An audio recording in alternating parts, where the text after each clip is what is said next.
পরিমণির ব্যাপারে যে কথাগুলো বলতেছেন আপনারা, এটা পারিবারিকভাবে আমি অনেক ইতস্তত বোধ করতেছি। সো আপনাদেরকে অনুরোধ করবো এই বিষয় নিয়ে। অবশেষে পরিমণি ও তার কাজের মেয়ে পিঙ্কি আক্তারকে নিয়ে মুখ খুললেন শেখ ছাদি। ভিউয়ার্স, শেখ ছাদি তাদের ওই ঘটনা নিয়ে এবার কি বলছেন তিনি জানতে সম্পূর্ণ ভিডিওটি দেখে সঙ্গেই থাকুন। আমি বাধ্য হলাম এই বিষয় নিয়ে কথা বলতে। আমার যত সাংবাদিক ভাই বোনেরা আছেন, পিঙ্কি আক্তার নামে কাদের মেয়ে পরিমণি এবং শেখ ছাদির সম্পর্ক নিয়ে যেন রীতিমতো বিশ্রীভাবে উপস্থাপন করেছে সাংবাদিকদের সামনে, এবং কি এও বলেছে পরিমণি এবং শেখ ছাদি তারা একে অপরের একই বিছানায় খাওয়া দাওয়া এবং কি একই রুমের মধ্যেই সব কিছু হয় তাদের। তাছাড়াও তাদের দুজনকে নিয়ে অনেক কিছুই বলেছে সেই পিঙ্কি আক্তার। মানে পরিমণি শেখ ছাদি একই রুমে আছে, একই বিছনায় আছে, একই টেবিলে খাবার খাচ্ছে। আর সেই সবের পরিপ্রেক্ষিতে অবশেষে এবার কথা বলেছেন শেখ ছাদি।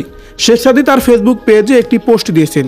পোস্ট দিয়ে সেই ক্যাপশনে লিখেছেন, একটু ভাবেন তো, অনলাইনে আপনার ছবি পোস্ট করে একজন জানালো আপনি এক পিস্ট, যার কোনো প্রমাণ নেই এবং ঘটনা অবাস্তব। এটা দেখার পর নিশ্চয়ই আপনার মাথা চক্কর দিয়ে উঠবে। ধরুন এই পরিস্থিতিতে আপনি কোনোভাবেই সে পোস্ট সরাতে পারছেন না।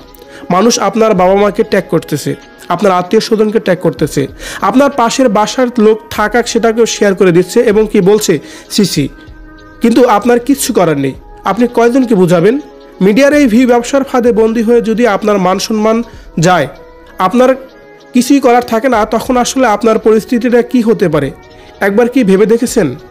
আপনাদের জীবনে এমন কি কখনো হয় নাই যে আপনি কোনো কাজ ঠিকঠাক মতো করার পরেও আপনার প্রতি ক্ষোভ বা জেদের বশবর্তী হয়ে মিথ্যা ছড়ানো হয়েছে? সত্য জানার আগেই মিডিয়া কিছু ক্ষোভ বা বানোয়াট গল্পকে আপনি সত্য ধরে নিয়ে পরীকে বুলি করেছেন। একজন নাম পরিচয়হীন মানুষ যাকে কেউই চেনে না, অথচ তার কথার উপর ভিত্তি করে তাকে মিডিয়ার সামনে উপস্থাপন করা হলো, যার মিথ্যা বানোয়াট কথা দেশব্যাপী ছড়ানো হলো। একবারও কি মনে হলো না সে একজন প্রতারক বা বড় মাপের মিথ্যাবাদী? সেটা যাচাই ছাড়াই সস্তা ভিউর জন্য এসব প্রচার করলেন। এখানে তো আমার বা স্বরূপের কথা আসার কোনো প্রশ্নই আসে না। তাই এটা ক্লিয়ার যে উক্ত ঘটনার মূল উদ্দেশ্য পরীকে হেয় করা। আর পরীর সাথে আমি এবং আমার পরিবার মানুষের কাছে প্রশ্নবিদ্ধ হচ্ছি, যেটা আমি আর আমার পরিবার ডিজার্ভ করি না কখনোই। পরী আমাদের ভালোবাসার জন্যই আজ একজন সুপারস্টার, কিন্তু তার উদাহরণস্বরূপ যে কোনো বিষয়ে তার ব্যক্তিগত জীবনকে টেনে তাকে হেয় করার চেষ্টা করা হয়। কিছু ব্যবসায়ী সাংবাদিক পরীর জীবনের খবরকে বানিয়েছে তাদের রুটি রুজির অংশ। তারা ভুলে যায় নায়িকার চরিত্রের বাহিরেও পরী একজন নারী, একজন মা এবং সবার ঊর্ধ্বে সে একজন মানুষ। এভাবে যেন পরীকে নিয়ে কথাগুলো বলছিলেন শেখ ছাদি। শেখ ছাদির কথাগুলোকে আপনি কিভাবে নিচ্ছেন কমেন্ট করে জানিয়ে দিন কমেন্ট বক্সে।